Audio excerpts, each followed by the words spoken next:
नमस्कार, आप देख रहे हैं जस्ट इंडिया। मैं हूं आपके साथ काजल ठाकुर। खबरों की शुरुआत करेंगे, उससे पहले हेडलाइंस के प्रायोजक हैं Micron lights counts on us, group of industries, Asian colour coated स्पात limited, Oscar super speciality hospital and trauma centre, रंश किया showroom in Rohtak and Bahadurgarh. Showroom पर आइए, टेस्ट ड्राइव ले और गाड़ी बुक कराइए।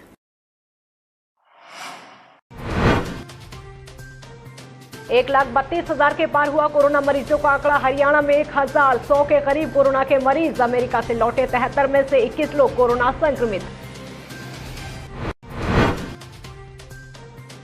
सोनीपत में मिले 4 नए कोरोना पॉजिटिव केस। जिले में कुल मरीजों का आंकड़ा 158। चारों को खानपुर मेडिकल कॉलेज में कराया दाखिल।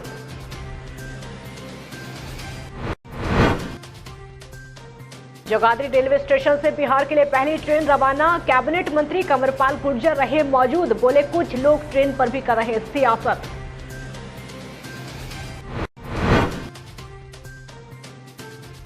और पंजाब हरियाणा हाई कोर्ट ने दिया बड़ा आदेश, समान कार्य के लिए समान वेतन देना अनिवार्य।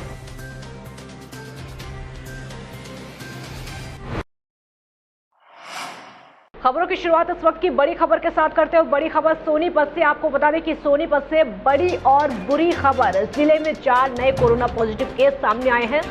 और आपको ये भी बता दें कि 3 मरीज सेवली गांव के रहने वाले हैं। एक कोरोना पॉजिटिव शहर के कोट मोहल्ले का रहने वाला है। सोनीपत में कुल मरीजों का जो आंकड़ा है 158 पहुंच चुका है।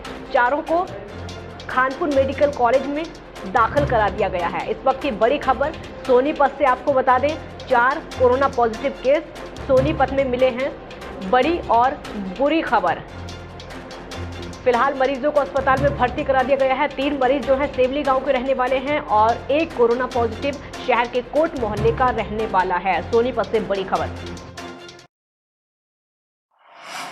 देश में कोरोना मरीजों का आंकड़ा 1,32,000 से ज्यादा हो चुका है। स्वास्थ्य मंत्रालय की ओर से जारी आंकड़ों के मुताबिक कुल मरीजों की जो संख्या है अब 1,32,000 को भी पार कर चुकी है। इसमें से 3,700 से ज़्यादा लोग अपनी जान गंवा चुके हैं। देश में अब तक 51,784 मरीज ठीक होकर अपने घर जा चुके हैं। और वहीं हरियाणा में कोरोना मरीजों के आंकड़े में इजाफा लगातार हो रहा है और कुल मरीजों की संख्या 1100 के करीब पहुंच गई है। अमेरिका से 73 लोग हरियाणा लौटे थे। उनमें से 21 लोग कोरोना संक्रमित पाए गए हैं और इन्हें पंचकुला के आइसोलेशन सेंटर में रखा गया है। यमुनानगर से बिहार के लिए पहली ट्रेन चली है और हरियाणा के कैबिनेट मंत्री कंवरपाल गुर्जर साथ में यमुनानगर के विधायक घनश्याम दास अरोड़ा ने हाथ हिलाकर ट्रेन को रवाना किया। कैबिनेट मंत्री का कहना है कि सरकार अपने वादे के अनुसार सभी प्रवासी भाइयों को उनके घर पहुंचा रही है और जिस प्रकार की व्यवस्था ये है, ये पूरे विश्व में मील का पत्थर साबित होगा कि इतनी आबादी में भी इसे कंट्रोल किया गया। ये मुश्किल का दौर है, कुछ लोग इस पर सियासत करते हैं, लेकिन सरकार ने अपने वादे के अनुसार प्रवासी लोगों को भेजने का काम किया और लगातार भेजा जा रहा है। वहीं कंवरपाल गुर्जर ने ये भी कहा कि कई लोग कहते हैं कि ट्रेन पहले क्यों नहीं चलाई। ऐसे लोगों का काम केवल प्रश्न करना है। वहीं उन्होंने ये भी कहा कि विपक्षी दलों पर निशाना साधते हुए कि सरकार सारे इंतज़ाम कर रही है, हर चीज़ का एक समय है। कुछ लोग ये कह रहे हैं कि ये ट्रेन पहले क्यों नहीं चलाई। अगर पहले चलाई जाती और कुछ गड़बड़ हो जाती तो फिर ये कहा जाता कि ये ट्रेन पहले क्यों चलाई। और सरकार ने सारे इंतजाम कर दिए, हर चीज़ का एक टाइम है। कुछ लोग कह रहे पहले क्यों नहीं चलाई, तो अगर पहले चलाते और कुछ गड़बड़ होता तो फिर कहते ये पहले क्यों चलाई। तो कुछ लोगों को तो प्रश्न ही करना, लेकिन सरकार ने जिस प्रकार से सारी व्यवस्था की और जिस प्रकार से हिंदुस्तान की सरकार ने पूरी दुनिया में जो मील का पत्थर साबित कर दिया, ये जो जिस प्रकार का इंतजाम किया वो एक मील का पत्थर साबित किया उन्होंने। और पूरी दुनिया आज हिंदुस्तान की तरफ देख रही कि भी किस तरीके से उन्होंने इतनी आबादी में उसके बावजूद कंट्रोल किया। पंजाब और अन्य राज्यों से आए प्रवासी श्रमिकों को प्रशासन की ओर से सरकारी और गैर सरकारी बसों में बैठाकर रविवार को यमुनानगर रेलवे स्टेशन के लिए बिहार राज्य के लिए उनको रवाना किया गया।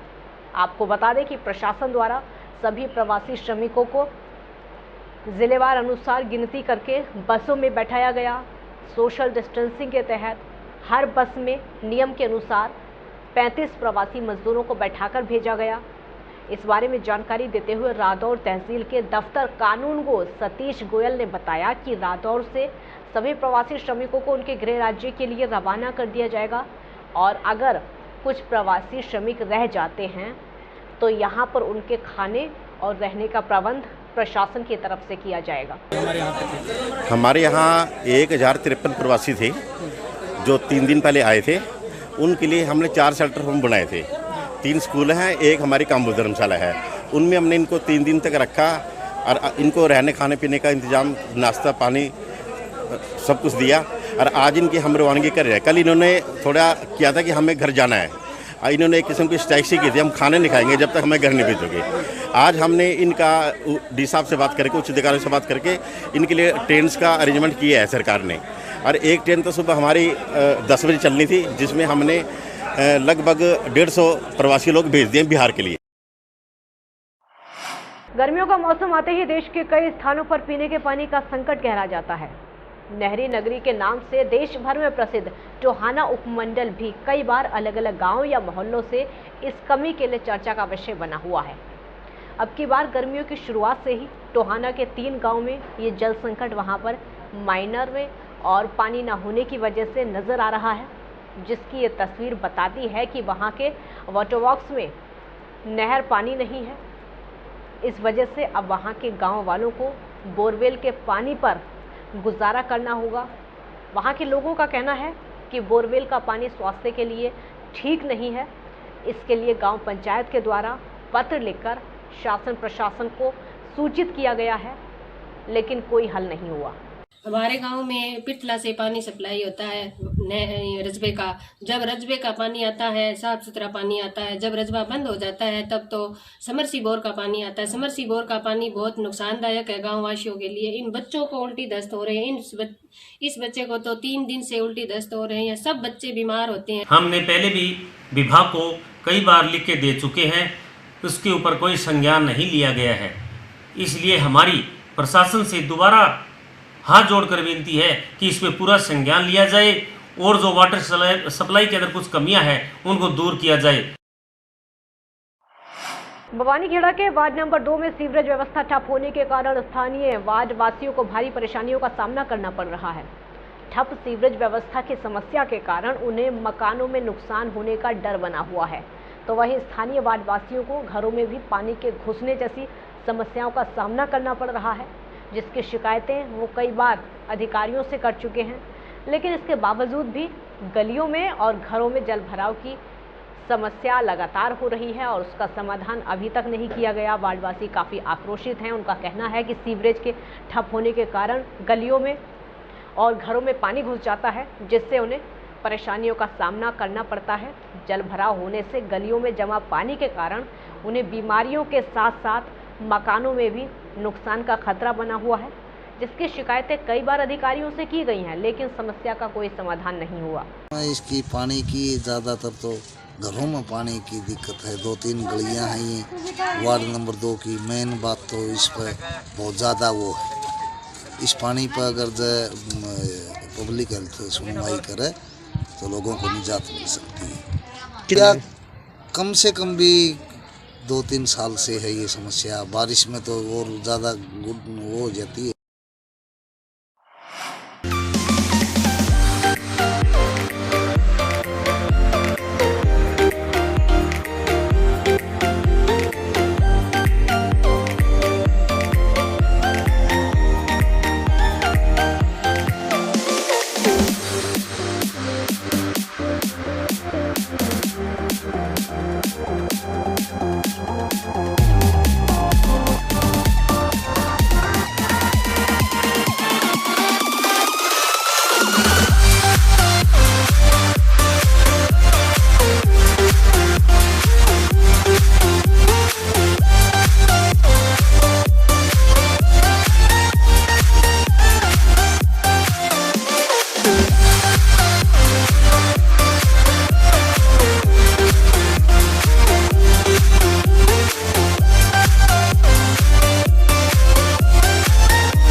चाचा, आपने नया घर बनवाया है तो घर की छत पर कौन सी शीट लगवाई है?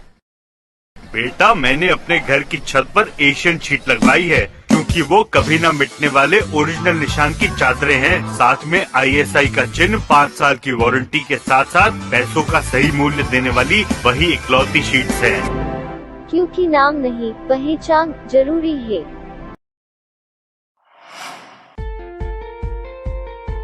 Be Fast Fit, India's fastest growing fitness chain, now at Rohtak D Park and biggest fitness club. Services like cardio, full strength and free weight stations, CrossFit, group classes, aerobics, yoga, Tabata training, high intensity training with professional trainers, steam bath and sauna bath. Be Fast Fit, be the best of yourself.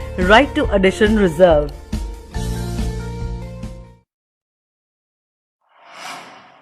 Welcome to John Wesley Convent, a prestigious, renowned and remarkable school of Rohtak. Excellent learning environment, standardized infrastructure and experienced faculty, well-formed robotics lab, well-equipped science labs, world-class computer lab, well-stocked library, digital smart classrooms, excellent sports facilities, best transport service. John Wesley Convent, a school where your search comes.